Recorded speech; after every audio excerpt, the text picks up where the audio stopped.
नमस्कार बच्चों हम पाठ 4 शाकहटम को पढ़ रहे थे। सबसे पहले हमने कल जो है फलों के नाम और सब्जियों के नाम को जाना। तो आज मैं सबसे पहले तुम्हें जो है एक बार सब्जियों के नाम मैं लिख भी रही हूँ और साथ में जो है इसके अर्थ भी तुम्हें दिखा रही हूँ कि अर्थ क्या बनते हैं। फिर से हम रिवाइज करेंगे। पहला है जैसे फलों के, ये प्रश्न आता है फलों के नाम संस्कृत और हिंदी में लिखिए। खरबूजम खरबूजा, दाड़िमम अनार, द्राक्षाफलम अंगूर, सेवम सेब,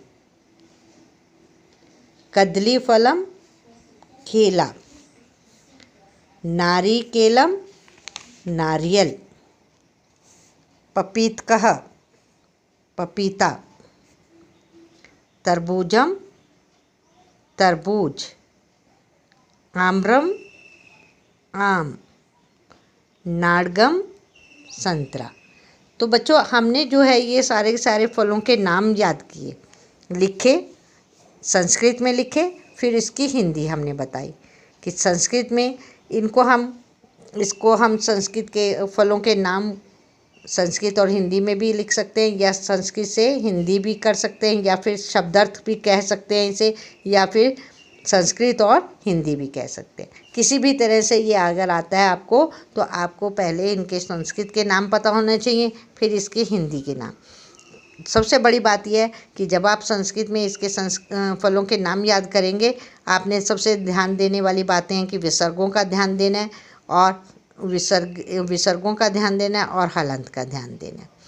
इन चीज़ों का ध्यान देना है। दूसरी बात, हिंदी में भी अशुद्धि नहीं होनी चाहिए। संस्कृत में जब हम लिख रहे हैं तो वो हिंदी से ही बनी है संस्कृत, संस्कृत से ही बनी है हिंदी। तो जो है हिंदी भी हमारी शुद्ध होनी चाहिए, वहाँ पर भी मात्राओं की गलती नहीं होनी चाहिए। तो ये चीज़ आपने विशेष ध्यान देनी है। इसी तरह से हमारे ये तो है फलों के नाम। नेक्स्ट आपके पास है संस्कृत में सब्जियों के नाम, संस्कृत और हिंदी में लिखें। तो हमारे पास क्या है, मेरे पीछे पीछे ही बोलेंगे आप। पुष्प शाकम फूल गोभी, नेक्स्ट है कुष्मांडकम कद्दू, प्लांडुहा प्याज, कारवेलः करेला, गृंजनम गाजर, नींबूकः नींबू, वृन्ताकः बैंगन, अंगुल तोरिका भिंडी, मूलकम मूली, आद्रकम अदरक, आलूकम आलू। तो बच्चों आपने ये जाना कि संस्कृत में सब्जियों के नाम को क्या बोलते हैं और हिंदी में उसका क्या अर्थ है। तो या आप जब हिंदी बोलते हैं कि बैंगन ला दो, तो आपको पता होना चाहिए संस्कृत में हम इसको क्या बोलेंगे, वृन्ताकः। तो इसी तरह से अगर कहते हैं कि हम भिंडी लेकर आए हैं जी, तो आप कहेंगे मम्मी को बताना कि भिंडी को हम संस्कृत में अंगुल तोरिका कहते हैं। ठीक है। तो आप कोशिश करना कि घर में जब भी आपकी सब्जी आती है तो उसको संस्कृत में बदल कर देखना, उसके शब्दों को संस्कृत में उसकी संस्कृत करके देखना।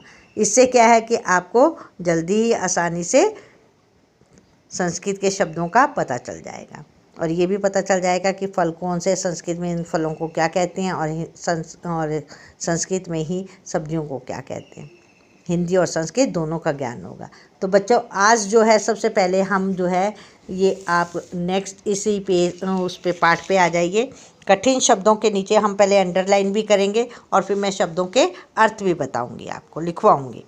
तो सबसे पहले आप लगाइए किम के नीचे अंडरलाइन कीजिए।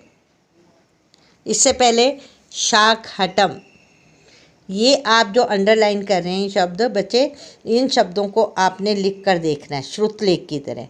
और इन अशुद्धियों को, जब अशुद्धियाँ हो जाती हैं अगर हैं, तो आपको उन अशुद्धियों को 3 बार लिख कर देखना है फिर से, ताकि आपकी गलतियाँ जो हैं बिल्कुल ख़त्म हो जाएं, है ना। नेक्स्ट है किम के बाद पश्यसि, अहम, फलानी, पश्यामि, कानी। ये सारे शब्द आपने श्रुत लेख के लिए करने हैं। ये फलों के नाम मैंने छोड़ दिए हैं, इनके ऊपर आपने निशान लगाएंगे क्योंकि हम फलों के याद करेंगे तो साथ साथ हमें इनकी अभ्यास हो जाएगा। अब लिखिए, अंडरलाइन लगाइए, एतानी, एव, एव, इत्याद्यः, तत्र, नहीं, त्वं, शाकानां, अपि, जानासि, जानासि। ठीक है, ये शब्द आपके कठिन शब्द हैं, इनको आपने करना है। और मैंने जैसे बताया कि फलों और सब्जियों के नाम तो आप याद करेंगे ही, उनको लिखकर भी देखेंगे। बार बार अभ्यास हम उसमें करते हैं तो इसका क्लियर हो जाता है। ठीक है, अब आ जाइए इन शब्दों के, कठिन शब्दों के अर्थ कौन कौन से हैं वो मैं तुम्हें बताती जा रही हूँ। आप लिखते जाएंगे साथ साथ और मैं बता भी रही हूँ। पहले तो आता है, मैंने बताया शाक हटम। शाक हटम को संस्कृत शब्द का हिंदी का शाक का अर्थ क्या बताया था? सब्जी। हटम घर, सब्जी घर। शाक हटम यानी कि सब्जी घर। किम क्या? पश्यसि देखती हो, पश्यसि देखती हो। अहम मैं। अब एक चीज़ और देखिए बच्चे, जैसे हम हिंदी में पढ़ते हैं संज्ञा शब्द है, नाम वाले शब्दों को संज्ञा शब्द कह रहे हैं, और संस्कृत में भी सर्वनाम शब्द होते हैं। ठीक है ना, जैसे हम मैं, किम मैं, एतानी है, इत्याद्य है, अत्र, तत्र, ये सारे के सारे संस्कृत में क्या है? ये सारे के सारे शब्द जो है सर्वनाम शब्द है। ठीक है, इनको भी सर्वनाम शब्द कहते हैं। संस्कृत में संज्ञा, सर्वनाम, विशेषण, क्रिया विशेषण सब वैसे ही हैं। व्याकरण का भाग वैसे ही आता है। मैंने तुम्हें बताया था कि हमारी संस्कृत से हिंदी बनी है और हिंदी की व्याकरण जो है बिल्कुल संस्कृत से काफ़ी मिलती जुलती है। थोड़ा बहुत अंतर है जो कि हम साथ साथ बताते जा रही हूँ मैं तुम्हें। तो यहाँ पर बताया था मैंने अहम, अहम सर्वनाम शब्द है। मैं, कानी कितने, एतानी यह, एतानी यह, एव भी, इत्याद्यः इत्यादि, इत्याद्यः इत्यादि। अत्र यहाँ,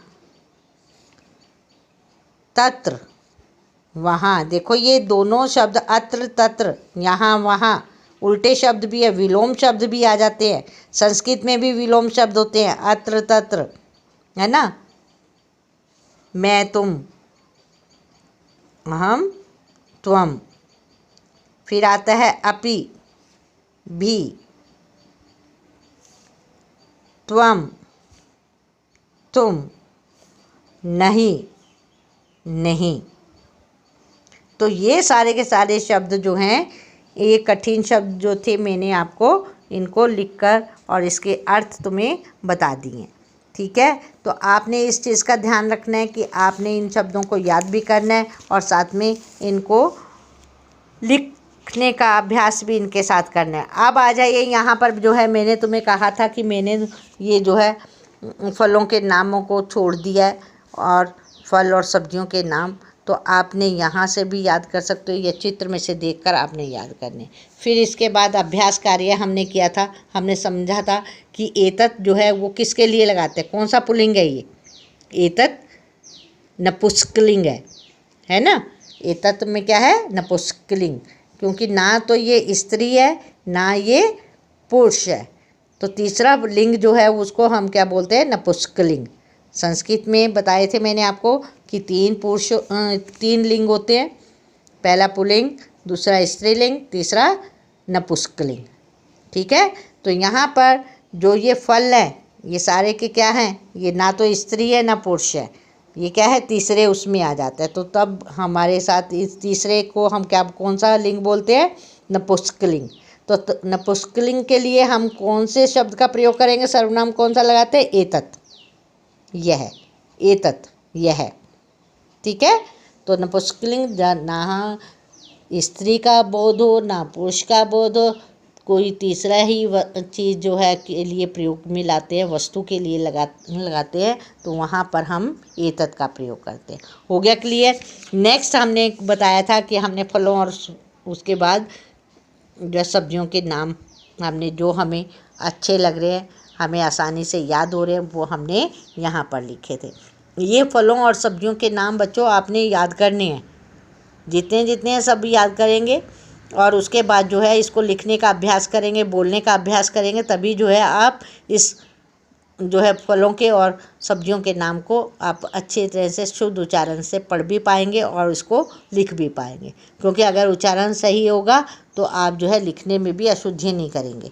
ठीक है, और मैंने तुम्हें बताया था कि विसर्गे कहाँ लगती है, कि जहाँ पर संज्ञा शब्द आते हैं, स्त्रीलिंग आ रहे वहाँ पर विसर्गे आ रही हैं, और जहाँ पर जो है पुल्लिंग है वहाँ पर जहाँ पुल्लिंग है वहाँ पर आपकी विसर्गे आती हैं, और जहाँ स्त्रीलिंग है वहाँ पर आ की मात्रा आती है, बड़ी की मात्रा आती है और आ की मात्रा आती है। इस चीज़ का आपने विशेष ध्यान देना है। अगर आप इन चीज़ों का ध्यान देंगे, छोटे छोटे संस्कृत की जो टिप्स हैं उनको याद रखेंगे, दिमाग में रखेंगे, तो आपकी संस्कृत में कभी भी गलतियाँ नहीं होंगी। ठीक है, और छोटी ई की मात्रा का प्रयोग होता है, बताया था ना, क्रिया शब्दों में छोटी ई की मात्रा। तो हमारे पास बहुत सारी याद करने की बातें हैं जो मैं तुम्हें बार बार बताती हूँ। जब मैं तुम्हें पाठ पढ़ा रही हूँ तो उसमें साथ साथ मैं तुम्हें बताती चलती हूँ कि, और उन बातों को आपने विशेष ध्यान रखना है और उनको लिखना भी है। जहाँ पर हमने कुछ बातें याद रखने के लिए लिखा था, जो पॉइंट आपको नया लग रहा है, क्योंकि जो काफ़ी सारे पॉइंट मैंने लिखवाए नहीं लेकिन मैं बता रही हूँ तुम्हें, तो उनको आप लिखते जाएंगे और लिखने के बाद उसको जो है रिवाइज़ करेंगे। 1 या 2 दिन के बाद ज़रूर रिवाइज़ करें। तो इस प्रकार से आज यह हमारा पाठ यहाँ पर ख़त्म होता है। हमने सब्जियों के नाम और फलों के नाम संस्कृत और हिंदी दोनों में जाने, और कठिन शब्दों को भी हमने अंडरलाइन भी किया, उनको लिखने का अभ्यास करेंगे, और लिखने के बाद अभ्यास करने के बाद जो है हम इनको शब्दों को के अर्थों को भी याद करेंगे, ताकि दिमाग में रहेंगे तो आपको आगे भी वो शब्दों के अर्थ जो है उनका पता चलता रहेगा। ठीक है, तो आज हम यहीं पर अपनी चैप्टर को समाप्त करते हैं। कल फिर मिलेंगे। नमस्कार।